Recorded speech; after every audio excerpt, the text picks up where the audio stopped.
In this video, I'm going to be delving deeper into Dr. David Hawkins' map of consciousness, first seen in his book Power versus Force. I'm going to go deeper into the map itself and see how we can understand ourselves better, understand the world better, and generally just become a more wholesome and advanced human being. So, in my last video on this topic, I discussed the first three levels. That was shame, guilt, and apathy. If you haven't already watched that, you can find the link in the information section below in the description, okay? So it might be useful to actually watch that first, along with the explanation of the map of consciousness. You should also be able to find that on the playlist. As we transcend apathy, we move into the next level that I'm talking about here. That's grief. And grief collaborates on Hawkins' map between 75 and 100. It's prominent in times of loss. So the worldview here is pretty bleak. It's pretty tragic. Many people have experienced this level for short periods of time. If a loved one dies or a pet dies or something like that, there's some despair. But it's important to note here that living at this is not the same as processing an emotion. That's a different thing. An individual who stays at this level for a long period of time lives in a constant state of loss, depression, regret, and they might feel like a failure. The reason that grief is higher than apathy is because the person actually starts to feel more alive at this point. They move away from the numbness, and that's, I suppose, an advantage at the level of grief in comparison to apathy. More energy is available to them. There's more life force. As an example, if someone's been in a state of apathy, and you can move them so that they emotionally get charged, they start to cry, you'll actually understand here that they're moving up the map into a state of grief. That's what that crying is. They're moving out, they're processing the emotion. And although the feeling is sad, it's quite painful, it's very regretful, the ability to feel is a huge improvement for the individual and means they have the energy consciously to drag themselves out of these lower levels and actually move themselves up. So it's important to notice whether it's a fleeting feeling or whether you're stuck at this level.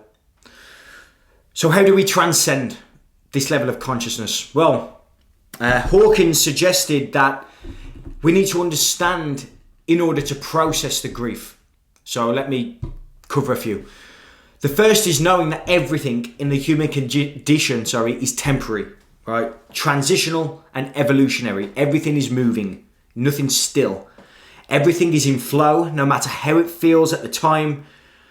If you accept them, they will change. And we need to accept that mourning as a natural process and allow ourselves to feel it rather than resist, and know it will flow like everything else in life, right? Next is knowing that we cannot own anything, whether that's our pet, a child, anything, right? Anything you think you love, they are not yours. They do not belong to you. They do not belong to anyone. All relationships are temporary and arbitrary. For example, a marriage certificate, that creates a legal entity, like it creates a legal control, but that person is not yours. In fact, anything that you perceive you own in life becomes a substitute for God. It can start to control you. So as we move through grief, it's important to keep in mind that ownership of things is a temporary movement through time. That's all it is. Because as we cling to things, that's actually the ego trying to get ownership of anything. And that clinginess, that idea that it's yours, that can go at any moment, and that's why we fall into grief.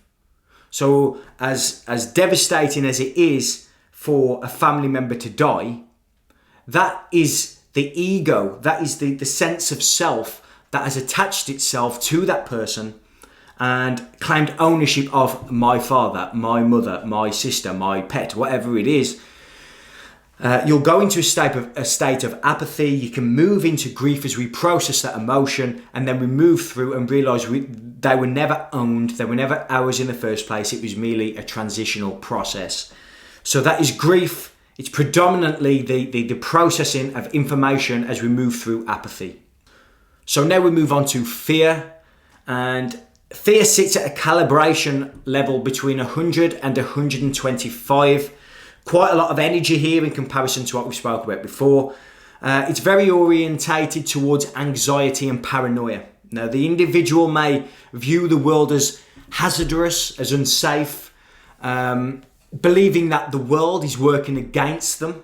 Okay, that's generally the feeling of paranoia.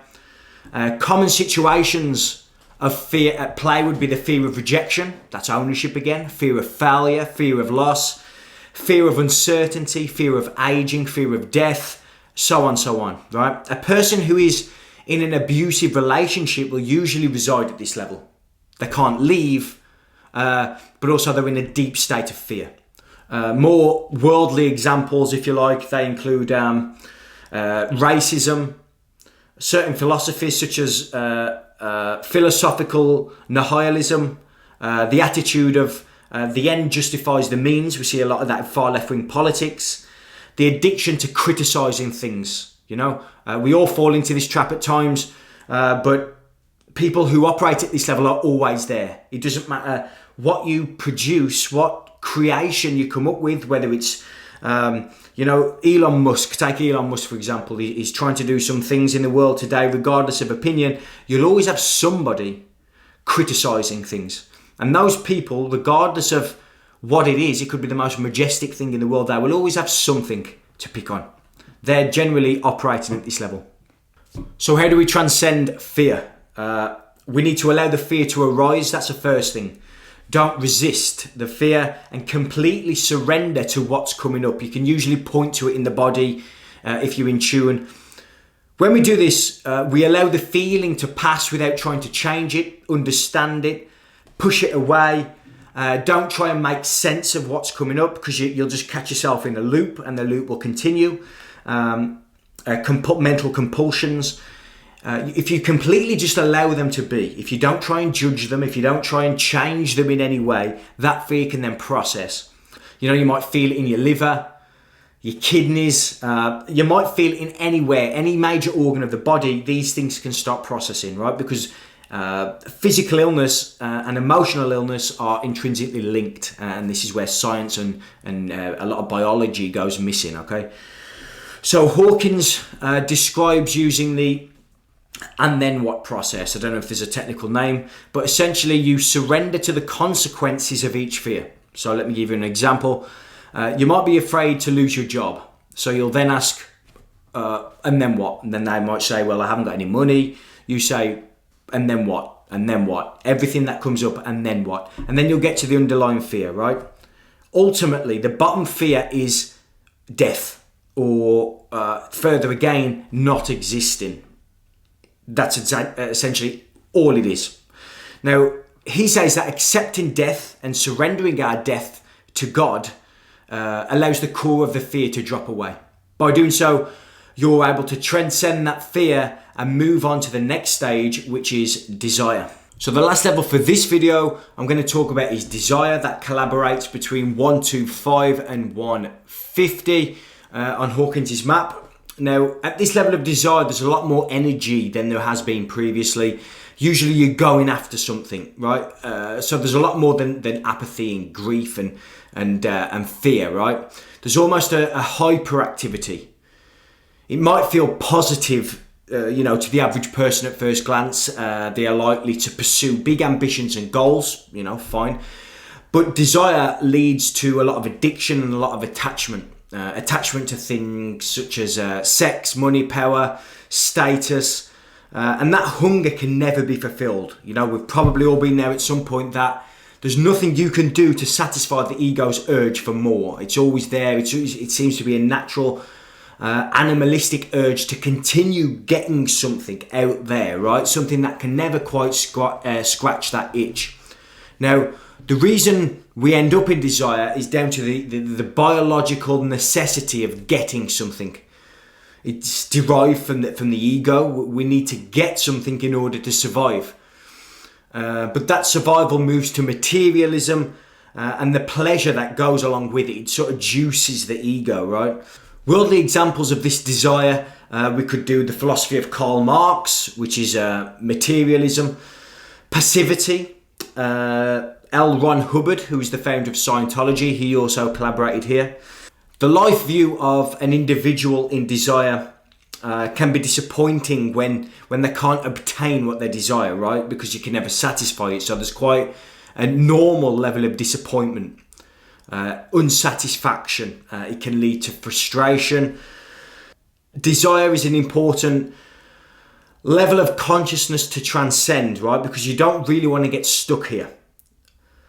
First of all, attempting to control desirable cravings with willpower never really works, right? This is because the problem is internal rather than external. You're going after something out there, but there's an issue inside, which means you can never fulfill what you're after. A practice that Hawkins recommends is replacing demands with preferences, right?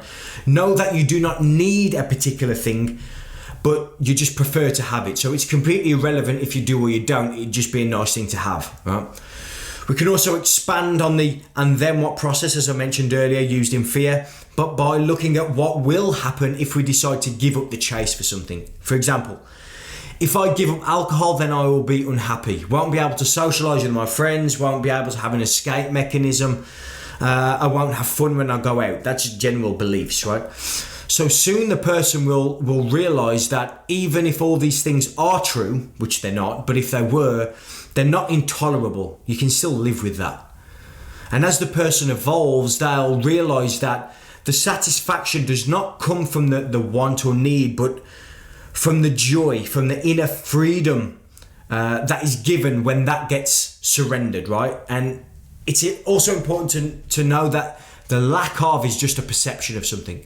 To think you have a lack of something, such as a lack of money, a lack of fame, a lack of something else, is all a state of mind. The real challenge is in discovering the true source of happiness. Now, that happiness does not come from anything you desire. It comes from that which is seeking within, right? So, in summary, the levels of 75 to 150, that's grief, fear, and desire, from Hawkins' map of consciousness. These levels are quite low on the map still and retain a destructive energy field, even though with desire there is a lot more energy. You can start to recognise a growth in the individual here as they move closer to 200, the level of courage, where we tend to see a big leap in the development of the people operating at that level. I'm going to go into that in more detail in the next few videos that I put out in this playlist. And that's it for this video. Thank you. Subscribe, like, comment, do all that other good stuff. Also check out alexhickman.co.uk. I have opened up, as of today, which is early 2022, some coaching spaces that I've got available. Go through my website if you're interested in that. I'll go into this work and a much deeper in order to essentially drag you to that level of selfhood and that level of individuality that is deep within you and to live an authentic life. I am here signing off. Thank you for watching. I'll see you in the next video.